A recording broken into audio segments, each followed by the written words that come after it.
पश्चिम बंगाल की सत्ताधारी party TMC में नए और पुराने नेताओं में जुबानी जंग छिड़ गई है। ये जुबानी जंग उम्र को लेकर हो रही है। दरअसल टीएमसी नेता कुणाल घोष ने हाल ही में पार्टी में नेताओं के चुनाव लड़ने की उम्र सीमा तय न होने पर सवाल उठाए थे और कहा था कि कई पुराने नेता जब तक जीवित रहेंगे तब तक पार्टी में बने रहेंगे। कुणाल घोष के इस बयान के बाद पार्टी के वरिष्ठ नेता और सांसद सौगत राय ने कहा कि पार्टी में उम्र कोई बाधा नहीं है और वरिष्ठ नेताओं की भूमिका क्या होगी इसका फैसला सिर्फ ममता बनर्जी करेगी।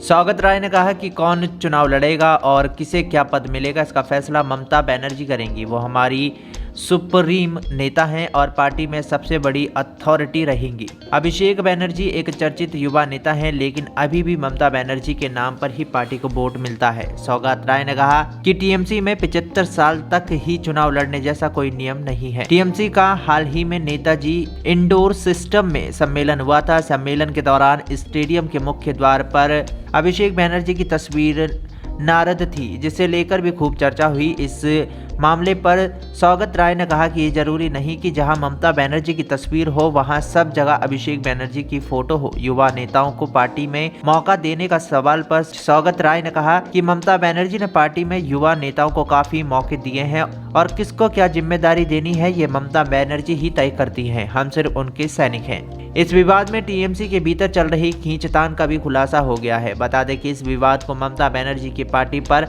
अपना प्रभाव बनाए रखने और अभिषेक बनर्जी के ताकतवर नेता के तौर पर उभरने के तौर पर भी देखा जा रहा है। दरअसल टीएमसी के वरिष्ठ नेताओं को ममता बनर्जी का समर्थक माना जाता है, तो वहीं पार्टी के युवा नेताओं पर अभिषेक बनर्जी का प्रभाव माना जाता है। यही वजह है कि पुराने और नए नेताओं के बीच छिड़ी जुबानी जंग को बड़े बदलाव की आहट के तौर पर भी देखा जा रहा है। हालांकि पार्टी के नेता ऐसी खबरों को सिरे से खारिज करते हैं और कहते हैं कि टीएमसी के लिए ममता बनर्जी और अभिषेक बनर्जी दोनों ही जरूरी हैं।